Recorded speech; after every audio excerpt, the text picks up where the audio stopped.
Sur une inquiétante spirale de 6 défaites d'affilée, le Stade de Reims a glissé au classement au point de ne posséder qu'une petite longueur d'avance sur la relégation. Olivier Guingamp et ses hommes entendent stopper cette mauvaise série avec la réception du Stade Rennais, en peine également avec une seule victoire lors des 9 derniers matchs, avec 6 nuls notamment, dont le dernier la semaine dernière face à Bordeaux à domicile après avoir mené 2 fois au score. Et les Rennais sont bousculés dans ce début de rencontre. La frappe de Diego est repoussée par Benoît Costil.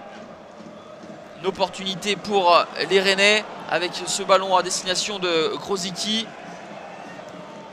Y a-t-il faute de Weber? Il ne semble pas. Bonne décision de monsieur Benelage. Rennes monte en puissance au fil des minutes et va inscrire le premier but avec Jérémy Boga à la 44e minute.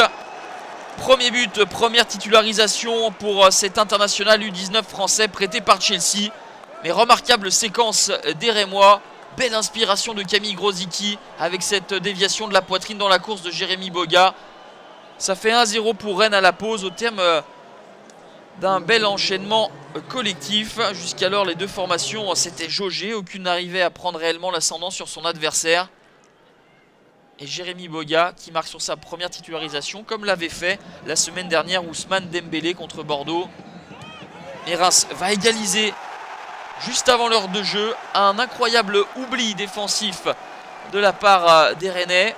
Aïssa Mandi ne semble pas hors jeu sur la remontée des défenseurs bretons.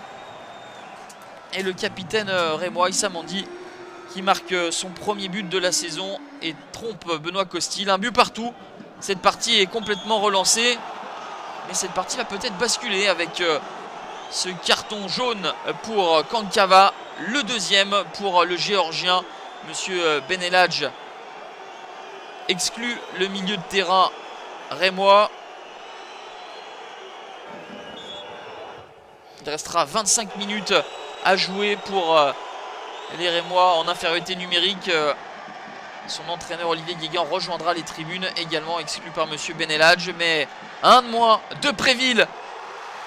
Et les Rémois repassent devant. Superbe numéro de l'attaquant du Stade de Reims. Une frappe enroulée. Il passe entre deux défenseurs rennais.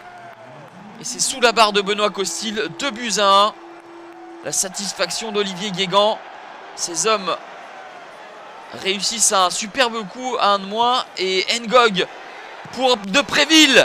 On était tout proche du but du break. Mais De Préville trouve le poteau d'un Benoît Costil qui semblait complètement battu sur cette affaire. Rennes pousse pour égaliser avec Dembélé qui prend de vitesse Signorino. Le ballon en retrait pour Camille Grosicki. La frappe n'est pas puissante mais diablement bien placée pour le Polonais. 5e réalisation pour Camille Grosicki. Son premier en tant que titulaire, lui qui avait l'habitude de marquer lorsqu'il entrait en jeu. Kossi Agassa ne peut rien. Une dernière opportunité avec ce centre de Siebetche pour la tête de Peuget. On était tout proche du but de la victoire pour les hommes d'Olivier Guingamp. On en restera là, 2-2 score final. Certes, Reims ne gagne pas, mais enraye sa série de 6 défaites en Ligue 1. Rennes, de son côté, n'a gagné qu'un seul de ses 10 derniers matchs et n'avance guère avec son 7e match nul de la saison.